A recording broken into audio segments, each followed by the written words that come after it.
Olá, eu sou Rômulo Contígio, esse é o Mask TV, aquele podcast que você gosta de ver. Estamos aqui num episódio percorrendo 2025. O meu convidado de hoje eu sou fã, eu sou admirador, porque ele também faz podcasts, além de ser engenheiro, profissional de segurança, consultor, vai contar tudo isso aqui pra gente. Está comigo aqui hoje Erlon Torres Soares, da A Fábrica Podcast. Ele vai contar pra gente como que faz podcast, como que ele começou a fazer podcast e vai contar um pouquinho sobre a carreira dele na área de HS, tudo aqui com a gente. Erlon, muito obrigado pela presença, estou muito feliz e, como eu falei, não sei nem se eu vou conseguir fazer esse episódio. Que isso, cara, fico super feliz pelo convite, obrigado mesmo pelo convite. Que clima gostoso aqui, parabéns pelo projeto, cara. A gente fica muito feliz, assim, por alcançar pessoas, conhecer pessoas como você. Assim, pouco a gente está conversando aqui, você é uma pessoa super alto astral, com energia super boa e eu fico muito feliz por estar aqui no seu projeto, cara. Eu também estou feliz demais, assim, a rede social nos aproxima, né? Com certeza. E por mais que a gente tenha o distanciamento, né, de estar olhando tuas matérias, tuas postagens, tuas entrevistas, tudo aconteceu na FISP. Tudo aconteceu na FISP. Uhum. Quando eu cheguei na FISP, pela primeira vez que eu saio do meu casulo e vou fazer entrevista, você não imagina o meu nervosismo naquele dia. Cobrindo lá para o meu podcast, como se eu fosse alguma coisa, né? Não, você com certeza é alguma coisa, pô. Como que e aí, aquelas pessoas famosas, e aí eu viro e vejo aquele estúdio de vidro e você lá dentro. Eu falei, meu Deus, ele é maravilhoso, ele é ousado, olha isso, ele fez um estúdio dentro da feira, de uma feira super importante. Aquilo me deixou assim tão... Eu acho que eu fiquei mais orgulhoso do que você que estava lá. Tanto cara, que eu tirei uma foto com você lá aquele dia. Sensacional aquele dia. E saí maravilhado. Sensacional. Saí maravilhado, saí feliz, saí acreditando no podcast. Entrevistei um monte de gente legal que depois veio aqui, gente famosa, que eles não gostam que eu falo que são celebridades. Que são famosos, né? O pessoal tem isso. São celebridades. Não sou celebridade. Falou, assim, no setor. No setor de segurança, verdade. E aí vieram aqui e eu estou muito feliz agora de trazer você aqui e dividir com todo mundo esse momento de um profissional que vive segurança, mas ao mesmo tempo é um comunicador. Então, eu acho que isso pra gente é tão importante hoje em dia, né? A gente ter essa representatividade. Não, com certeza, cara. Eu assim, sou um cara que talvez não pareça, mas eu fui um cara muito tímido, na verdade, assim. E eu me propus, durante a época de escola, né, tentar não ser tímido. Porque eu era muito tímido mesmo, sabe? Aquele cara que vai na frente lá pra falar alguma coisa e treme, e eu era esse cara. Trava. E trava total, né? Tinha aquela trava absurda de falar em público. Imagina, né? Técnico de segurança, tem que fazer DDS, falar com um monte de gente. E assim, eu tinha uma trava absurda mesmo, mas eu me propus no último ano do colegial, falei, cara, isso é uma trava que eu preciso quebrar essa trava. E aí eu propus pra galera que eram meus amigos de escola, falei assim, cara, todo trabalho que tiver de apresentação, eu não vou fazer nada de pesquisa, mas deixa que eu apresento. E aí comecei esse negócio de falar, né? Falar em público lá na escola, e depois tive banda também. E aí isso aí me ajudou bastante, a questão de falar em público, de conseguir conversar com as pessoas, me comunicar um pouco melhor. E aí foi vindo. Falar com gente é uma coisa que eu gosto muito. Então, mas eu acho que como a escola nos ajuda, né, a desprender, ainda mais se você ter a coragem, né? Com certeza. Eu vou dizer para você que eu sou um falador, né? eu comecei a vender salgados na porta de fábrica com 6 anos e meio de idade. Olha isso. E aí aqueles homens falavam para mim assim, gente, vem aqui, vem conversar com esse menino. Eu acho que ele é um anão. Ele não é uma criança. Porque tinha uma comunicação para vender os salgadinhos, a venda dos salgadinhos que a minha tia fazia. Tinha uma mística ali, né? Tinha uma mística que não dá para explicar. Da onde eu tinha aquele conhecimento, aquela habilidade. Com aquela idade. Com aquela idade. Eu tava comendo terra com 6 anos. Eu comia terra também, sabia? Toda criança come terra. Normal. Eu lembro disso, falou comer terra, um amigo meu entrava debaixo da casa. E ai, que loucura isso na infância, não é? E aí eu acho que essa habilidade e essa que você falou, de assumir o teu projeto, deixa que eu apresento, realmente ele te desprende, né? Totalmente. Se tem uma travinha que está ali, ela vai embora. Totalmente. E aí hoje você consegue se articular tão bem, né? Ah, cara, eu me viro, assim, eu não sei, os meninos brincam comigo, falam, cara, você é um cara que... Eu tive um dos nossos stakeholders lá, um dos nossos parceiros, que... Um abraço pra ele, inclusive, doutor Marcos Welber. Peça fina. Inclusive, se puder trazer ele aqui um dia, traga, porque é um médico do trabalho que sai da caixinha de fazer só o PCMSO, é um cara que entende muito. E ele sempre brinca comigo e fala, cara, larga segurança do trabalho. Você tem que trabalhar com comunicação. Seu negócio é comunicação. Você faz isso aliado à segurança do trabalho. Mas você é um cara que consegue atingir as pessoas. E não só dentro do podcast, mas com pessoas no seu dia a dia. Você tem um tato com as pessoas de, por exemplo, entender aquela pessoa do ponto de vista dela. Eu acho que se eu fosse listar uma das minhas habilidades ocultas, eu diria que isso é uma... Assim, as pessoas falam muito, eu não acho muito não, mas as pessoas falam. Cara, você consegue atingir as pessoas do ponto de vista delas, e isso é muito interessante. Eu não te conheço, mas eu posso dizer que é verdade.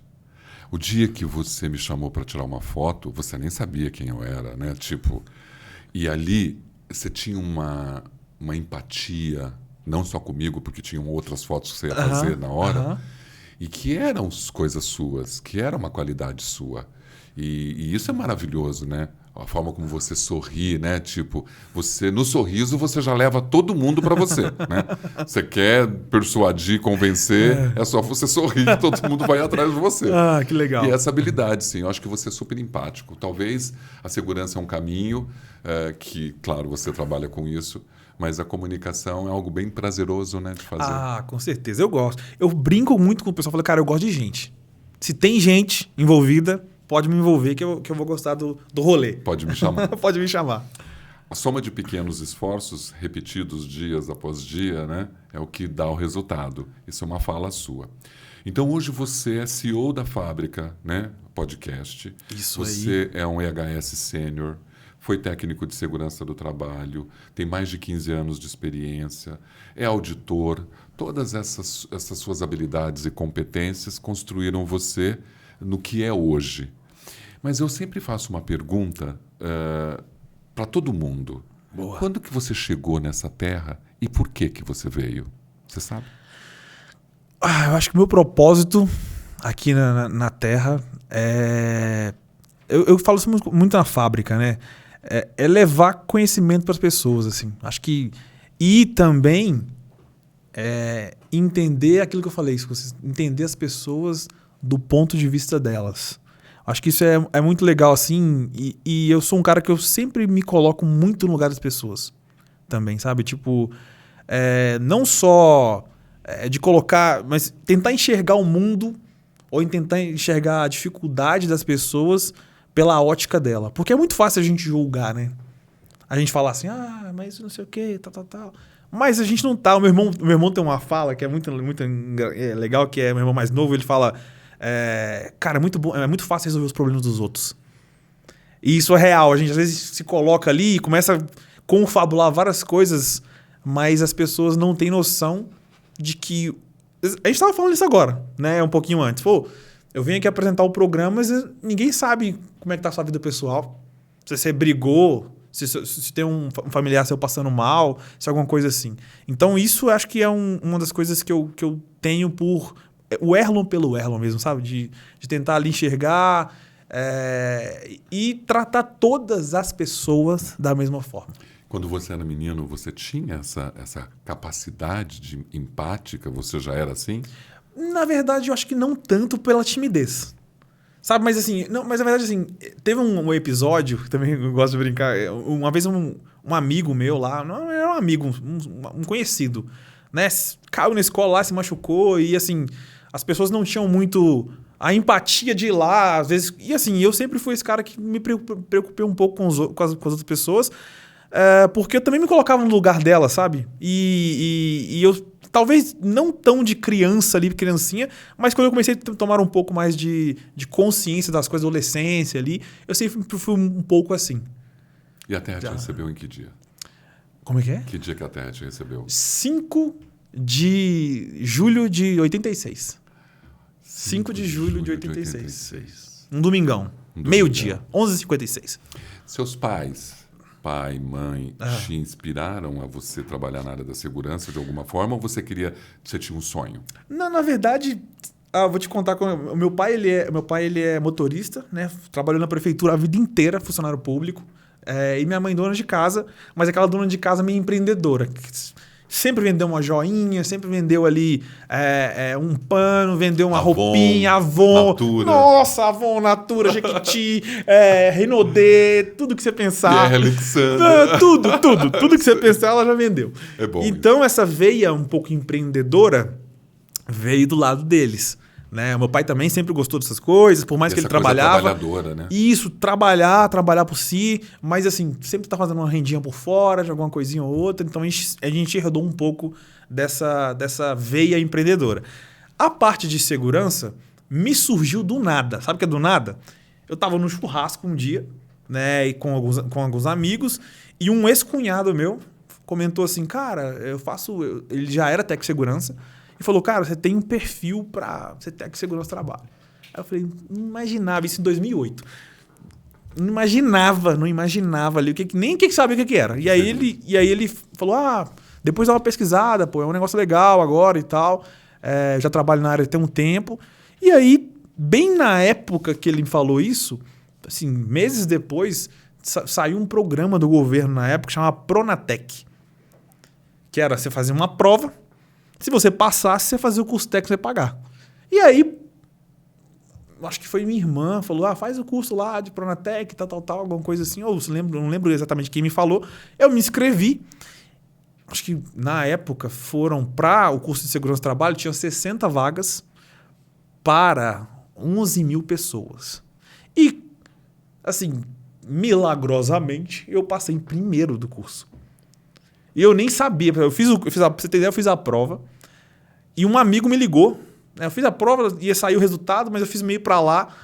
E aí esse amigo me ligou, falou assim, tudo bem, cara? Raione, um abraço pra ele, inclusive. Ele falou, cara, você viu o resultado da prova do Pronatec? Eu falei, não vi, não. Ele falou, por quê? Abre aí a internet. Aí eu fui lá ver, né? Abri a internet.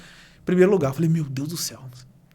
E assim, não era um expert em segurança do trabalho, eu só li. A PGNR na época, né? Claro. Um monstrão. Mas era um bom estudioso, né? Eu sempre gostei de estudar. Eu sempre gostei de estudar. Gostei mesmo. Eu acho que o resultado é esse, né? A inteligência fica apurada e aí, independente de qualquer coisa que cai no seu colo, você consegue desenvolver. Foi isso. Quando eu entrei na faculdade, claro, na faculdade bem antes de você nascer. E eu perdi um amigo por causa disso, de amizade. Mas por quê? Porque eu nunca fui um aluno bom. E eu era um aluno médio. E ele, esforçado, mas médio, né? Imagina, um cara que trabalhava dos 6 anos, né? Morava numa comunidade, ia estudar, eu fazia o que dava, né? E ele era nota 10. É o meu amigo de rua, de tal, sempre nota 10, nota 9, nota 10. A minha sempre ali no vermelhinho. 6, 6, 7. Lá era B, C, D. Tá. E ele falou assim, quando eu terminar aqui o colegial, o que você vai fazer? Eu falei, não posso fazer nada, né, querido? Eu não tenho dinheiro, não tenho... Fazer o quê? Eu falei assim, vamos fazer faculdade? Vamos fazer a universidade? Eu falei, vamos. E apostamos. É claro que do jeito que eu era, eu jamais achei que eu entraria. Eu entrei, eu passei, e ele não passou. E ele não passou.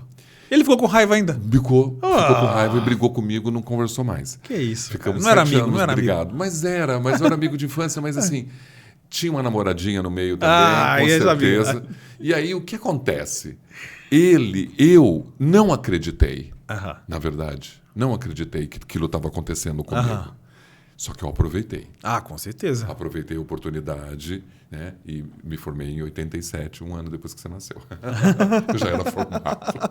Sensacional. É sensacional. E assim, só que eu nunca fui o primeiro, não, viu? Pode ficar tranquilo que eu nunca fui. Nossa, mas acho que foi a rara vez que eu fui o primeiro também, né? Em outras oportunidades assim, eu também sempre fui um aluno nota 6, 7 ali. Eu olho você assim, com tanta criatividade, com tanta facilidade, né, para as coisas. Por isso que quando eu vejo aqui no seu currículo, você gosta de coisas novas, de inovação. Gosto bastante. Você pesquisa, você é curioso para as questões da segurança, tudo que está chegando atual, né? Isso é importante. Não, sensacional. Eu gosto muito de tecnologia no geral, né? Tenho estudado bastante sobre IA. Inclusive, criei um agente de IA sensacional, a Echo, né? Que assim, eu voltada para segurança do trabalho, porque eu sempre tive aquela quando tinha a norma escrita, eu era um cara que lia bastante, rabiscava bastante, mas hoje em dia não pratica tanto mais a norma escrita, porque a gente tem hoje os PDFs, até porque a norma vai atualizando também, você vai comprar um livro, daqui 2 anos já não está valendo mais. Então a gente usa muito aqueles PDFs que vem direto do Gov lá, né? Que você vai lá procurar e tal.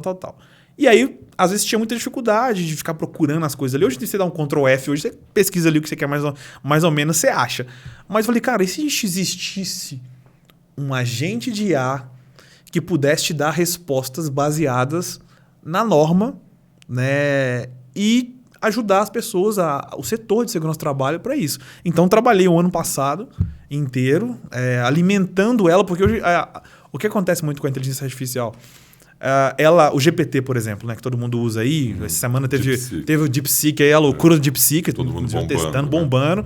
Mais barato, né? A China é mestre em fazer isso, né? Pegar uma coisa cara e transformar numa coisa boa, tanto quanto ou melhor, e muito mais em conta. É verdade. E aí a galera ficou maluca, mas assim, aí eu peguei o ano passado e falei, cara, vou treinar a IA, porque, querendo ou não, o GPT, por mais que ele tem um banco de dados gigantesco, às vezes a IA, ela alucina. Né? Você faz uma pergunta, ela traz uma resposta nada a ver. O que ela está fazendo? Ela está alucinando no tanto de informação que ela tem. Ou às vezes também ela vacila de, por exemplo, eu pedi um item da norma, ela vai buscar no banco de dados, como a gente teve versões anteriores da norma, ela erra porque ela busca uma versão antiga. Claro. Né? E a Echo não. A Echo ela foi alimentada do banco de dados com as normas atuais. Então, toda vez que eu pergunto para ela uma coisa, ela vai buscar no texto atual. E aí eu consigo, por exemplo, amanhã a NR1 atualizou. Né? A partir do dia 26 de maio, entre os riscos psicossociais.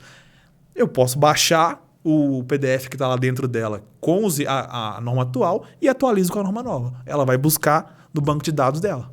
Isso tudo dentro desse teu propósito, né? Você já imaginaria que você faria isso na sua vida? Não. Nunca. Não, cara. Assim, você foi se descobrindo. Eu fui descobrindo, fui fazendo as coisas. Eu sou muito curioso com as coisas, principalmente voltado com a tecnologia. Foi uma coisa que eu comecei a ver, assistir alguns vídeos de algumas pessoas, muito pensando assim, pô, a segurança do trabalho, ela teve um grande boom agora nos últimos, sei lá, 2, 3 anos, para ela se tornar um negócio mais agradável.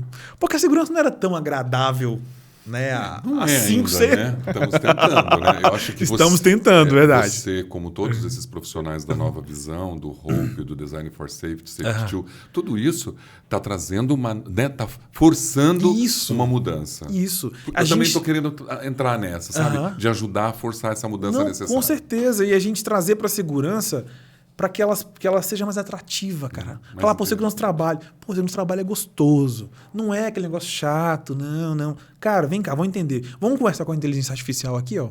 Pô, ela sabe de segurança. Vamos olhar mais para a pessoa. Vamos parar de... Como é que fala? De não trabalhar a segurança cientificamente. A gente tem que trabalhar a segurança cientificamente também, pô. Vamos testar o que a gente falou antes de colocar na norma? Né? Então, é muito por esse lado, assim. Concordo com você. Eu acho que a gente tem que usar a tecnologia a nosso favor e acho que ela já está, né, de uma forma... Eu não sei como vai ser controlado isso, porque essa coisa da China, do DeepSeek, provocou uma coisa tão viral mundialmente. Total. Sabe, em 5 segundos só se falava disso, né? Mundialmente. Né? E é assustador, né? É assustador. E eu vou pegar o gancho para falar, o mundo atual te assusta? Você tem filha? Tenho, assim. Você acha esse mundo violento? Eu tenho uma visão sobre o mundo muito particular contra o mundo. Eu sou um cara muito otimista. Primeira coisa, eu sou um cara muito otimista. Às vezes eu sou até chato com isso, de ser otimista demais. Eu sempre tento olhar o copo meio cheio das coisas, por mais que pareça que tá indo pro desfiladeiro. Mas eu falo, cara, vamos olhar aqui pro lado bom das coisas, tentar enxergar isso, porque se a gente focar nas coisas ruins, eu acho que até atrai um pouquinho essas questões. Então, assim, eu vejo o mundo... É lógico que tem as preocupações, né? Eu sou pai, tem minha filha lá, tem minha esposa. E eu vejo as questões de IA, que podem ser um avanço muito grande, principalmente em medicina, né? Doenças que a gente não tem cura ainda. Eu acho que logo vai descobrir... A gente vai ter muito avanço na medicina. É verdade. Né? A gente viu a Rússia aí, por exemplo, com vacinas contra o câncer.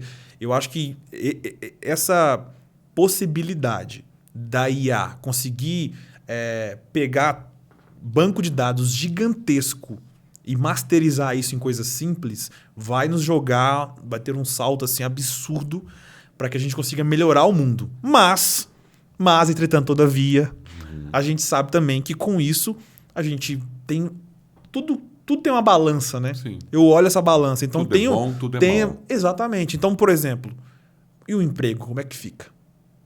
Como é que a gente vai fazer com essas pessoas que vão ficar obsoletas? Né? O cara que trabalha no caixa do supermercado, por exemplo, daqui a um tempo não vai ter mais. Já não tem, né? A gente numa vem diminuindo. rede de varejo que o carrinho que você usa, ele já é automatizado para você comprar, ir embora e pagar. Exatamente. Você passou ali e foi embora. Você nem precisou passar em lugar nenhum. O Brasil, por a gente ter esse problema ainda de segregação, às vezes social, né? A gente talvez demore para conseguir avançar nesse ponto. Com certeza. Né? Porque hoje nos Estados Unidos você pega um carrinho naqueles mercados fresh lá, você já pega o carrinho, coloca no seu carrinho, passa o carro de caixa de cobra. E assim, eu vou até além. Né? Futuramente, a gente vai ter a nossa geladeira ligada no Wi-Fi e você vai configurar lá, por exemplo, olha, eu gosto de ter aqui, sei lá, 3 leites. Geladeira, quando tiver um leite, você compra para mim. Isso vai ser automático. Ela vai fazer a compra para você de acordo com os seus parâmetros, usando a IA, e vai entregar na sua casa. Com o drone. As casas inteligentes já falam. Exatamente. Eu acho que o futuro... E isso me empolga um pouco, me assusta e me empolga. É bem empolgante, né? Porque, só que o Brasil ainda está no tempo da Alexa. Vai demorar um pouco. Né? Vai demorar um pouquinho, mas assim... Eu acho que com essa aceleração de IA, eu acho que vai ter um boom aí, logo. Eu concordo com você. Eu acho que nós vamos ter um movimento muito diferente, muito... Por isso que eu acho, às vezes, que quem está numa geração X, por exemplo, né? Nem vou pegar milênios, que é a sua, nem a geração Z, que eles já estão mais antenados com isso. Eu acho que quem vai sofrer mais com essa... Já está sofrendo é o boomer... É o X, né? Que é de uma época que nem telefone tinha e agora tem que se adaptar a todas essas tecnologias. E é muito rápido. Muito rápido, né? Quando a minha mãe mandou a primeiro Zap, eu falei, ela sabe de Zap, né? Quando ela falou, eu tô vendo você no Instagram. Então ela tem Instagram. Então, assim, tem algumas coisas que vão acontecer que são extremamente positivas, mas eu acho que junto com isso vem o ônus da coisa. Com certeza. Né? A gente vê muito deepfake, muita coisa horrorosa. Isso aí. E eu acho que isso vai aumentar muito. Vai aumentar muito. Tanto. As polarizações te incomodam, por exemplo? Políticas que são tão tristes. Cara, isso é muito ruim. Eu falo com as pessoas que, gente, primeira coisa é o seguinte, a política e o sistema... ela foi feita para defender ela mesma. Independente de lados. A política é o seguinte, eu vou dividir para conquistar. É a minha visão de mundo com questão política. Então, assim, nem lado A, nem lado B. As pessoas ficam numa discussão absurda, cara. Eu falo pro pessoal, gente, na trajetória inteira de ambos os lados, com certeza teve alguma coisa boa e uma coisa ruim que o cara fez. É verdade. E as pessoas não conseguem enxergar essas questões. Falar, mas se é o PT, não sei o quê. Mas se é o Bolsonaro... Como se houvesse só esses dois lados. É verdade. E aí fica essa discussão absurda. Eu não me envolvo. Né? Às vezes as pessoas Você, começam a como discutir. comunicador, você tem que tomar cuidado de não estar em Com lugares. certeza. Né? Você tem Com que ter uma certeza. neutralidade. Com certeza. E assim, não é porque eu não tenho a minha opinião. Sim. É que assim, eu não preciso expressá-la e eu não preciso tomar lados. Eu não preciso, eu acho que as pessoas não deveriam tomar lados. Ah, eu vou defender fulano, eu vou defender esse cara. Gente, a política e o sistema, ela está aí para se autoproteger. É verdade. Mas nós somos presos a crenças tão limitadas, né? Tão insanas. Né? Eu vi hoje uma matéria sobre essa questão da crença, das pessoas acreditarem numa coisa absurda. A filha era de um lado e a mãe era de outro. E um dos apareceram na televisão. E aí ela virou para a pessoa e falou assim, ele está morto. Não, mãe, ele é o presidente da República. Não, mas ele está morto. O que tem aí é um clone. A mãe acredita exatamente que aquele presidente da República atual do Brasil morreu e é um clone. Só que ela estava conversando com a filha. Então, e a filha não estava acreditando que era uma verdade para ela. Cara, é perigoso. É perigoso, cara. Né? E essa questão de, por exemplo, de lados, isso afasta até família, amigos. Então, eu sempre, quando tem esse tipo de discussão, eu sempre venho com essa premissa. Falo, gente, entendam, o sistema está aí para defender o próprio sistema. Não interessa se é lado A ou se é lado B. Você tem que enxergar. Isso aqui foi independente de lados. Essa medida, ela me ajuda ou ajuda a sociedade? Ela é benéfica a todos. Agora, você imagina na segurança do trabalho, né? Você ter que lidar com o comportamento e a cultura de uma pessoa que pensa dessa forma. Exatamente. De que forma que você convence ela a trabalhar de forma segura? Impossível. É impossível. Então, fazer segurança vai muito mais além do que... Por isso que quando você fala dos modelos e das ferramentas e da nova visão, eu acho super necessário. Porque nós temos crenças dentro das empresas que estão presas a isso. E quando você vai falar de um comportamento, de um rope ou de uma segurança psicológica... A galera não consegue... De jeito nenhum. Você não rompe as barreiras. Mas eu falo com a galera o seguinte, eu sempre prego isso. Né? Antes, a gente, segurança do trabalho, a gente olha muita segurança. A gente é apaixonado, né? pela segurança, e isso, às vezes, atrapalha a gente um pouco. Porque eu sempre falo isso e a galera fica meio assim... A sua empresa, a não ser que ela seja uma consultoria, ela não vende segurança. Ela vende o produto fim. Ela é uma empresa de canecas. É verdade. Linda essa aqui, inclusive. Ela é uma empresa de canecas. Então, o processo produtivo dela está alinhado a entregar canecas para o cliente final. A segurança do trabalho, ela tem que ser parte deste processo que contribua para que também a caneca chegue no final sem, de repente, uma manchinha de sangue desse processo. É verdade. Entendeu? Então, é aí que a gente peca. E mais do que isso, a gente não consegue estabelecer que há uma necessidade do equilíbrio de receita, né, e vidas. Com certeza. Né? As duas estão muito juntas.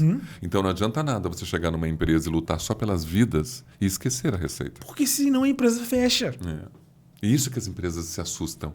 Quando a gente fala de nova visão, de dar espaço para o cara ser acolhedor, expressar seus sentimentos, elas têm medo de que isso mude o perfil, né, mandatório, obrigatório, top-down de produzir. Né, não, punitivo, com certeza. E eu falo o seguinte, nada vence a cultura organizacional daquela empresa.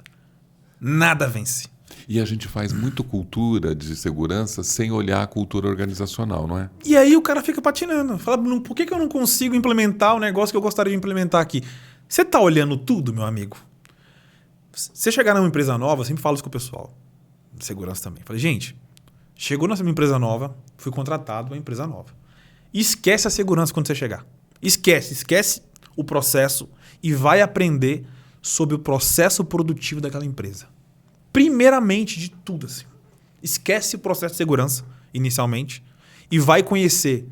Vai fazer benchmark. Né? Vai conhecer a essência daquele processo. Como é que ele começa? Quem são as pessoas envolvidas nesse processo? Ele vai de setor para setor. Quem são os responsáveis? Vai primeiro conhecer tudo. Conhece tudo.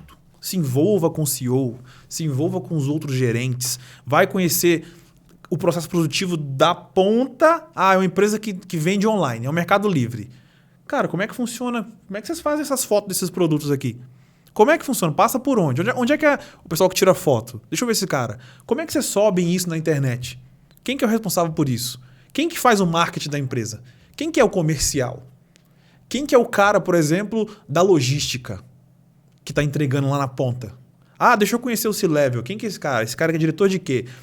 Conheça a empresa primeiro. Cara, gasta um mês fazendo isso. Depois você vem olhar para a segurança.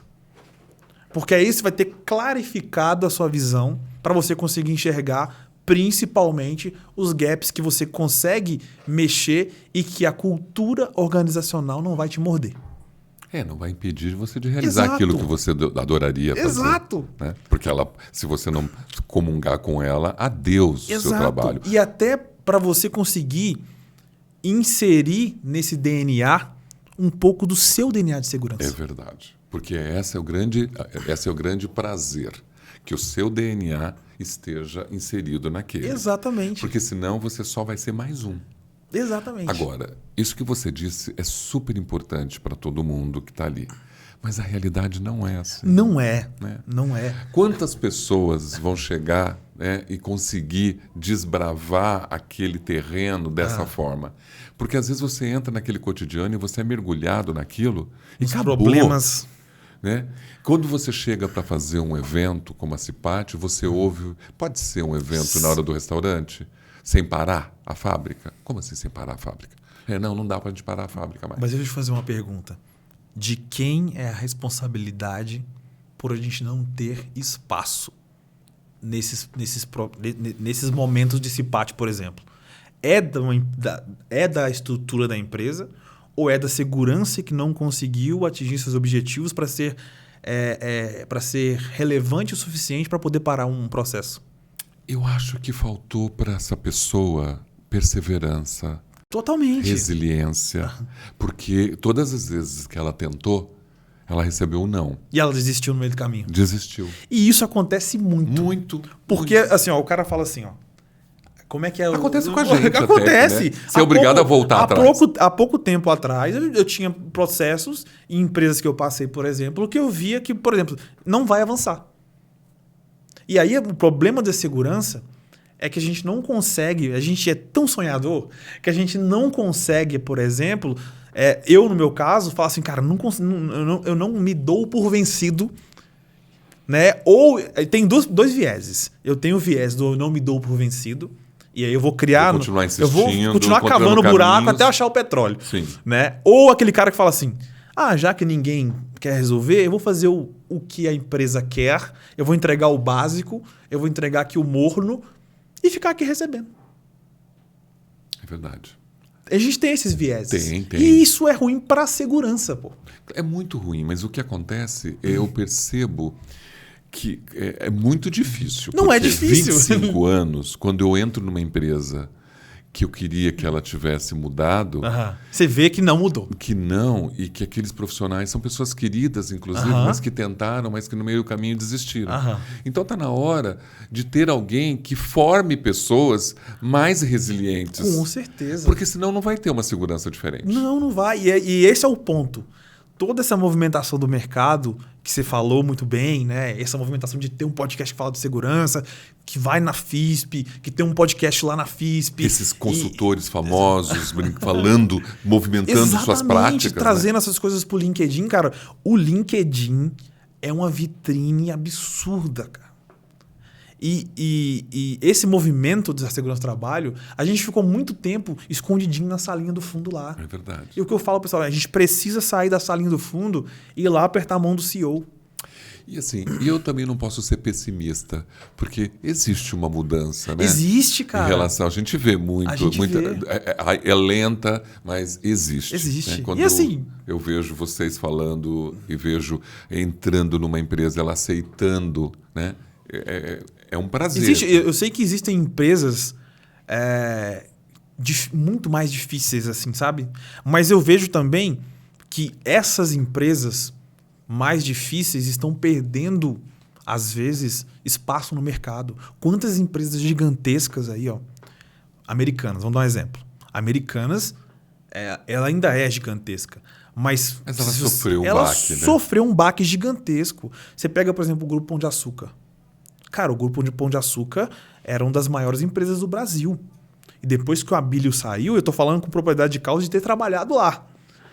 E assim, você enxerga o processo de dentro, você fala, cara, agora que tem um CEO novo que chegou lá, que assim, tá assim, assentando as coisas e tal, mas você vê que se essas empresas não se adaptarem a essas mudanças, tanto no campo de segurança do trabalho ou do próprio processo produtivo, o mercado começa a selecionar. Fala, olha, então cabe, na verdade, às equipes, aos profissionais de segurança, tentarem levar o máximo possível essa transformação. Com certeza, né? Com certeza. E não adormecerem no padrão, no tradicional, porque senão ele vai ser consumido por isso. Totalmente. Né? E aí o cara ele fica trabalhando ali, às vezes ele não se sente nem útil. Nem útil. Tem uma matéria que saiu recentemente no LinkedIn, algemas de ouro. Que o cara vai, trabalha porque o salário é bom, mas ele não tem realização nenhuma. Propósito de nada, tá entregando nada, não tá entregando mudança nenhuma, ele tá ali há tanto tempo. E tem na ponta da língua a resposta para você dizendo, eu tentei, mas não deu nada certo. Eu fiz tudo aqui, cara, e não adiantou. A empresa não quis. Assim. Não é horrível. Não, isso é horrível. E aí eu falo com o pessoal o seguinte, outro ponto que eu falo que precisa acabar dentro das empresas e a gente precisa, todo mundo, aí não é só segurança não, é todos os setores, que é acabar com as ilhas corporativas. Hoje a gente tem ilhas corporativas que são o quê? O comercial só fala com o comercial, o marketing só fala com o marketing, a segurança só fala com a segurança, o RH só fala com o RH, o jurídico só fala com o jurídico. E aí você enxerga que essa empresa, dentro desse processo produtivo da empresa, não existe comunicação, não existe padronização real das coisas. Você está enxergando uma coisa aqui que só você está enxergando. E aqui o cara não sabe. Quantas empresas, cara, você pega aí processos de segurança do trabalho. O cara cria o procedimento. Ele chega lá, senta, bonitão, segurança do trabalho, diretor, cria um processo. Política de segurança. Tá no site da empresa a política. Mas pergunta se o setor de marketing sabe que existe. Não sabe. Pergunta se o setor de comercial sabe que existe. Eles não sabem nem o valor da empresa, os valores. E assim, isso, cara, isso destrói uma empresa. Destrói. Eu faço uma palestra e quando eu coloco no meu slide cultura organizacional, eu falo, vou fazer uma perguntinha, vocês ganham um presentinho. Alguém aqui saberia me falar quais são os valores da empresa? E o silêncio organizacional, ele é terrível, porque ele mostra a realidade. Você acha que tem profissionais hoje do mercado de HS que estão olhando dessa forma, pensando nisso? De que forma que ele consegue, se estruturando? Como que ele consegue chegar e fazer a diferença para esse momento? Boa pergunta. Acho que tem vários profissionais. Um que veio aqui, que faz a diferença. Adilson Monteiro. Adilson faz a diferença. Ivan Rigoletto, Juliana Bley, Carmen Migueles. Muita gente, Karen Volpato. Sim, mas essas são referências. Nós precisamos saber que, às vezes, eles não estão em todas. Quem está lá são os técnicos de segurança. Com certeza. Ainda, né? Não vamos pegar as multinacionais, mas as de médio porte. De médio porte. O que faz esse técnico de segurança para fazer a diferença? O técnico de segurança, ele precisa parar de simplesmente achar que ele é o cara da ponta da adaga. Ele não é o cara da... Ele tem que se sentir... Eu sei que muitas vezes a rotina consome o cara, né? De coisas para fazer, inspeções. Né? Eu tenho inspeção de não sei o quê. Aí eu sou... Entrega de EPI. Eu sou certificado, eu tenho que trabalhar no almoxerifado, eu tenho que fazer não sei o quê. Tem um cara que faz eu acho que é o Odilon, que faz as análises de... Maravilhoso. Né? Maravilhoso aquele trabalho que ele faz, cara. Eu fico... Às vezes eu pego e fico rindo. Falei, meu Deus do céu. Maravilhoso. Não, é maravilhoso. E aí, eu falo...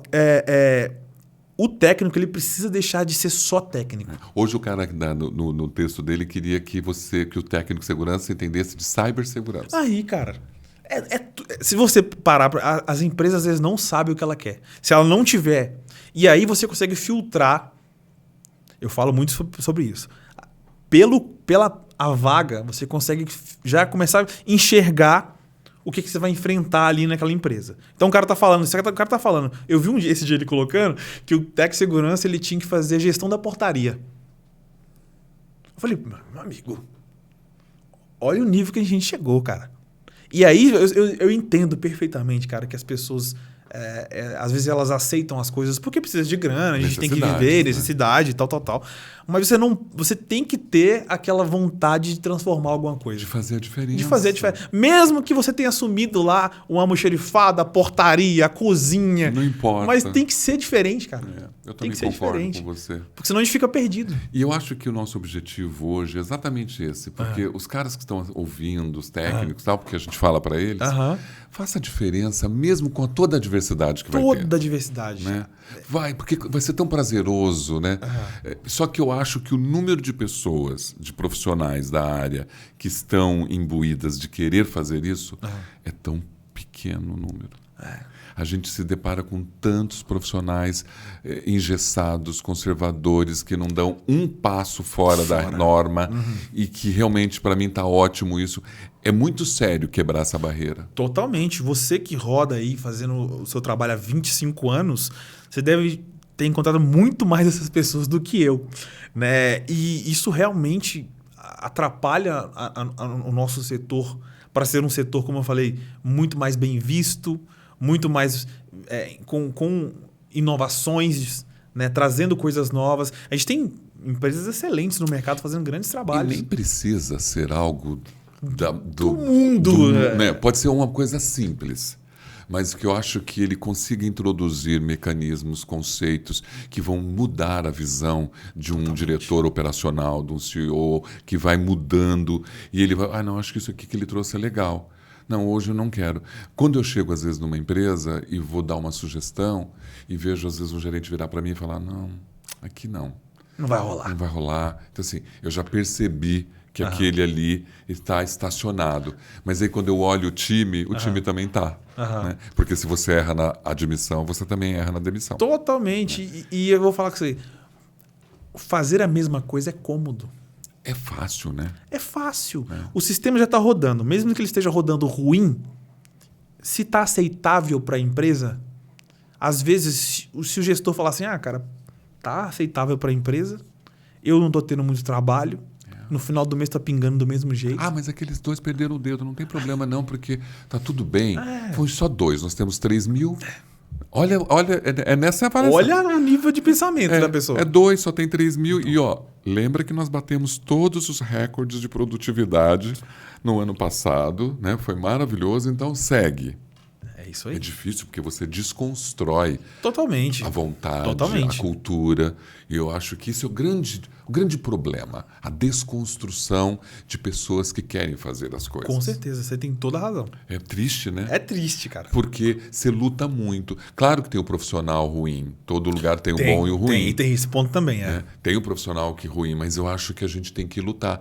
Porque na ponta, eu não sou especialista em normas, eu sou especialista em comportamento. Eu vejo muita gente sofrendo. Com certeza. Calada. Com certeza. Calada, porque está esperando que aquele técnico de segurança, antes de olhar o erro, olhe o acerto. Nossa, meu Deus do céu, isso é tão ruim. Eu tenho uma história que eu até conto pro pessoal, eu vou contar rapidinho para não tomar tanto nosso tempo, mas eu trabalhei numa empresa, na mineração, que quando você tinha uma advertência, você perdia a cesta básica. E aí, um dia eu estava numa empresa, né, pleiteando uma vaga na dona da mineração, né, que era uma empresa maior, tal, era só uma terceirizada lá dentro.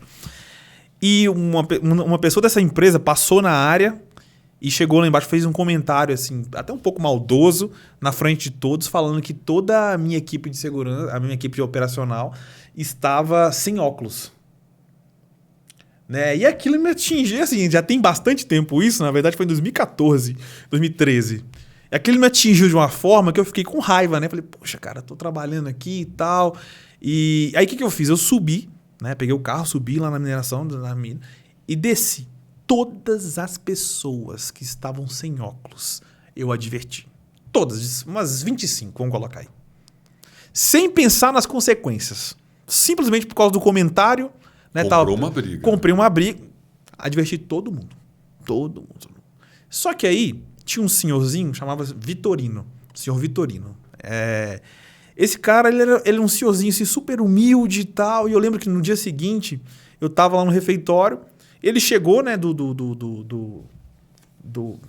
para pegar o serviço no horário no turno do meio ali. E ele trouxe lá, pegou a garrafinha de café dele, colocou e me ofereceu um pedacinho de queijo, né, que ele tinha levado para poder dividir com o pessoal. E aquilo me bateu uma bad vibe. Porque eu sabia que naquele mês ele não receberia a cesta básica por conta da estupidez da advertência. E aquilo me acertou de uma forma, cara, que eu falei assim, nossa, eu não fiz isso não. Eu não fiz isso não. Inclusive, eu fui lá depois na minha gerência, na minha coordenação, falei, cara, eu fiz isso, dei advertência a todo mundo e tal, mas eu queria reverter. Não consegui, né? Não consegui, infelizmente não consegui. Mas eu fui lá ver porque, assim...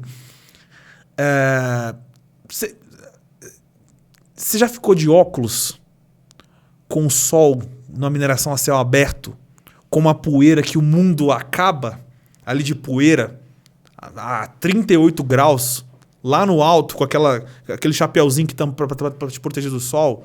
Cara, é horrível. É desumano, é horrível você ficar de óculos. Porque o óculos soa, você soa o seu olho, aí você até atrapalha. Hoje em dia eu enxergo muito bem isso. É tão importante você falar isso aqui, sabe? Porque as pessoas desconhecem o que o trabalhador vive no Brasil. Se você, cara, é por isso que eu falo, cara, a gente precisa se colocar no lugar das pessoas, né? Até para construir as coisas bem construídas. Não dá para eu simplesmente falar, pegar um papel e escrever num papel assim, ó, esse cara tem que usar óculos. É lindo que a norma mandou. Eu sou o técnico de Deus aqui, eu fiz. Não, cara. Vai lá aonde esse cara trabalha. Coloca o óculos. E fica lá 2 horas com esse cara. Antes de você inventar alguma coisa. Porque não é você que vai usar o óculos. Não é você que vai usar uma perneira. Né? Num lugar que talvez nem precisaria. E aí você vai ficar com a perna suando, derretendo no sol quente. Por conta daquele EPI. E aquilo está sendo usual. Na sua estatística de 1 ano para trás, quantas pessoas foram picadas por um animal peçonhento dentro dessa operação? Nenhuma. Nunca teve. Nunca teve. Tem cobra lá, a gente sabe que tem. Mas ninguém nunca foi picado, não tem nem indícios. Sim. E o cara tá usando a perneira lá porque a norma pediu. Eu concordo. Eu acho que o grande diferencial de um profissional de HS é quando ele tem compaixão. Totalmente. Porque é muito fácil chegar em umas empresas e querer aplicar uma norma, né, ligada à EPI, principalmente, que é o que está na cabeça de todo mundo, sem que a pessoa tenha a realidade do que a pessoa vive com aquele equipamento. Totalmente. Porque nós temos, aquilo que eu volto a falar, os trabalhadores do Brasil, quem está no Sudeste está no paraíso. Totalmente. Mesmo dentro de uma fábrica, eu sou de fábrica. Uhum. Então, eu sei o que é produzir alimento, eu sei o que é produzir medicamento, eu sei o que é produzir autopeça, eu sei o que é produzir vários segmentos. Uhum. Todos eles são muito difíceis de serem produzidos. Todos eles exigem muito daquele colaborador. Inclusive na logística. Totalmente. Que você bater caixa e colocar aquelas caixas e fazer aquelas caixas saírem de lá é um trabalho cansativo, dói o corpo. Então, assim, se você não tem essa sensibilidade para perceber que essa pessoa sofre tudo isso e é obrigada a fazer aquele trabalho com segurança, você está no lugar errado. Totalmente. Né? Porque assim, eu não consigo conceber, porque tem que se colocar no lugar do outro. Totalmente. Né? Eu acho que o grande legado nosso, como vocês que são técnicos de segurança, engenheiros de segurança, porque a minha formação é outra, é saber o que o outro vive. Totalmente. E levar isso para ele. É tão bom quando ele se sente que você sabe realmente, verdadeiramente. Não, totalmente. E assim, cara, eu conheço profissionais da área de segurança que tem um coração gigante, assim, ó. Gigante. Eu vou citar 2 aqui, né? O meu último gestor, Renivaldo Martins. Um abraço para ele, inclusive. O Rodrigo também, que foi meu gestor, hoje está comigo na parceria da fábrica. 2 caras que são engenheiros de segurança, que são gestores de segurança e que estão totalmente preocupados com a linha da ponta. Independente se eles estão falando de cargo de gerência, de cargo de direção, eles estão realmente preocupados não só com o profissional, mas com os técnicos do time dele.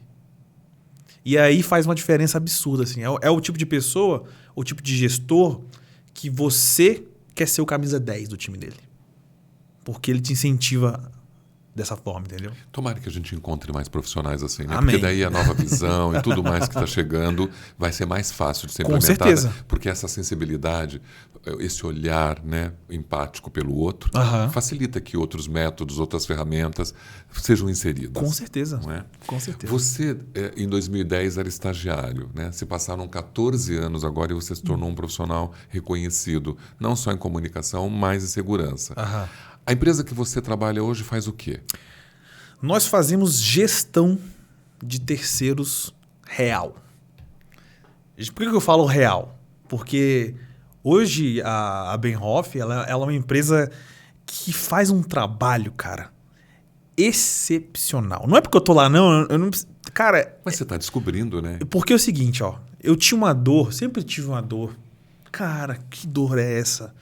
Fazer a gestão de terceiros com o SESMIT interno te prende e te dá um trabalho tão grande que você perde a oportunidade de estar trabalhando em frentes que você conseguiria um resultado assim muito mais rápido.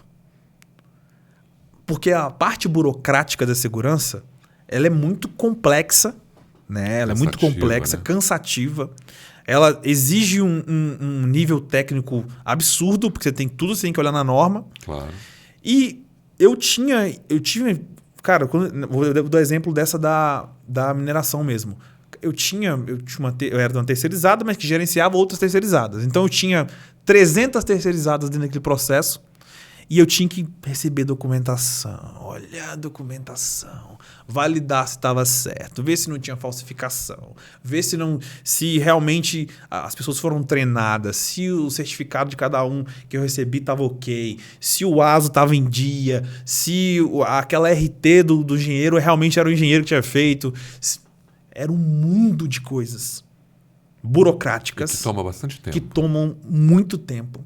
E que se eu conhecesse a Benhoff na época, nossa, eu ia falar, vem cá, meu filho, vem, pelo amor de Deus, me ajuda aqui. Porque eu me liberto desse ponto. Ela implementa soluções. Ela faz a gestão por você nesse campo. Entendi. Ela vai te falar, GRT, gestão de risco de terceiros. Ela vai gerenciar para você os riscos com aqueles terceiros. Porque hoje, grande parte de grandes empresas, vamos pegar aí o GPA da vida, por exemplo, o Carrefour da vida, tem uma carga de processos trabalhistas que não é deles. É das terceirizadas envolvidas no processo produtivo.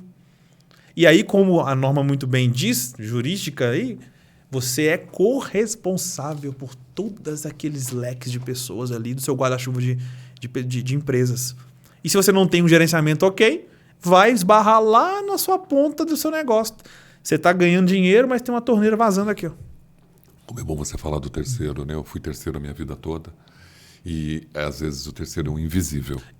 Né? E olha que ele, às vezes, é a solução do problema. Ele é sempre a solução do problema. E ele é invisível. E eu acho que quando você tem uma gestão como essa, facilita para que o cliente, para que a empresa, fique mais tranquila.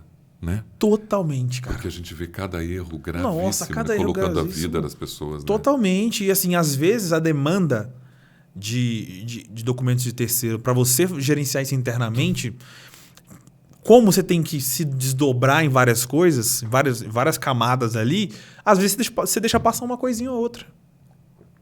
E aí, você deixa passar uma coisinha ou outra, isso pode acabar num acidente fatal. Sim, uma coisinha ou outra, por exemplo, é o cara entrar sem uma NR10 Exatamente. e morrer num choque elétrico. Então, assim, eu tive casos aí de... Eu já presenciei. Você já viu? Então, assim, o terceiro, e a culpa ficou pro terceiro.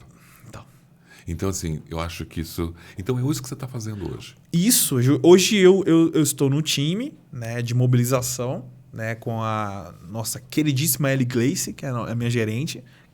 Pessoa, assim... Eu conheço ela tem uns 4 meses, mas é uma pessoa também sensacional. É tão bom quando você encontra uma pessoa que você cria uma afinidade. Né? E assim, pensa naquela afinidade automática. Assim, você começou a fazer umas coisas, a linha de raciocínio é a mesma, Eu gosto de pessoas que pensam rápido, ela pensa rápido também. Então, assim, a gente tem uma sinergia muito legal. E ela é das pessoas que também estão preocupadas e sempre querendo melhorar o processo. E te estimula, né? Totalmente. Quando você sai de tua casa, você sabe que tem uma pessoa que comunga com você. Deixa eu te falar uma coisa sensacional. Eu trabalho 100% home office. Então, se eu não saio de casa para ir para o trabalho, a não ser que seja alguma reunião específica, mas hoje eu trabalho 100% home office. Ok.